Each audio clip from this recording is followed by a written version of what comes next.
பெரிய ப்ரொடக்ஷன் கம்பெனின்னு சொல்லக்கூடிய லைக்கா பார்த்தீங்கன்னா, இப்போ மிகப்பெரிய ஒரு நிதி நெருக்கடியில் போய் சிக்கிட்டு இருக்காங்களாம். அதே போல் ஹார்ட்ரிக் வெற்றியை கொடுத்துருக்கக்கூடிய தயாரிப்பு நிறுவனமும் இப்போ ஒன்று வளர்ந்து வந்துட்டு இருக்குது. இது யார் அந்த தயாரிப்பு நிறுவனம் அப்படின்ற பற்றி இந்த வீடியோவில் பார்க்கலாம். பெரிய பெரிய தயாரிப்பு நிறுவனங்கள்லாம் இப்போ பல கோடி முதலீடு செஞ்சு இப்போ ரீசன்ட் டேஸில் நஷ்டத்தை தான் சந்திச்சு வந்துட்டு இருக்காங்க. அந்த வகையில் லைக்கா நிறுவனம் பார்த்தீங்கன்னா இப்போ தொடர் தோல்வி படங்களால் நிதி நெருக்கடியை சந்திச்சு வந்துட்டு இருக்குது. இதனால அவங்க படம் தயாரிக்கிறதுலே இப்போ சிக்கல் ஏற்பட்டிருக்குது. ஆனால் ரொம்ப கம்மியான ஷார்ட் பீரியட்லேயே 3 படங்களை தயாரித்து ஹார்ட்ரிக் வெற்றியை கொடுத்துருக்கக்கூடிய தயாரிப்பு நிறுவனம் இப்போ வளர்ந்து வரக்கூடிய நிறுவனமாக இருந்துட்டு இருக்குது. ப்ரொடியூசர் யுவராஜ் கணேசன் தொடர்ந்து ஹார்ட்ரிக் வெற்றியை தன்னுடைய $1 மில்லியன் ஸ்டுடியோஸ் மூலமாக இப்போ கொடுத்து வந்துட்டு இருக்காரு.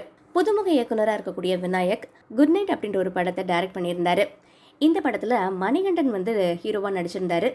இந்த படம் பார்த்தீங்கன்னா கொரட்டை விடுறதை மையமாக வச்சு எடுக்கப்பட்டிருந்தது.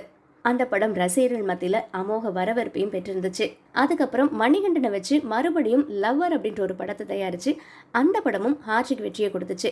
அது தொடர்ந்து தான் இப்போ ரீசெண்டாக சசிகுமார் சிம்ரன் நடிச்சிருக்காங்க இல்லையா, டூரிஸ்ட் ஃபேமிலி படம், அந்த படத்தையும் தயாரிச்சிருக்காங்க.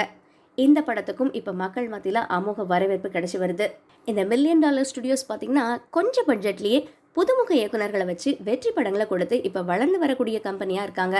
அடுத்ததாக இதே ப்ரொடக்ஷன் ஹவுஸ் மூலமாக ஒன்ஸ் மோர் அப்படின்ற ஒரு படம் உருவாயிட்டு இருக்குது. இதில் அர்ஜுன் தாஸ் ஹீரோவாகவும் அதிதி சங்கர் ஹீரோயினாவும் நடிக்கிறாங்க. இந்த படமும் கண்டிப்பாக வெற்றி பெறும் அப்படின்ற நம்பிக்கையில் இந்த தயாரிப்பு நிறுவனம் இப்போ இருந்துட்டு இருக்குது. இந்த மாதிரி சினியன் அரசியல் அப்டேட்டை உடனுக்குடனே தெரிஞ்சுக்கணும்னா செம மீடியாவை சப்ஸ்கிரைப் பண்ணிடுங்க.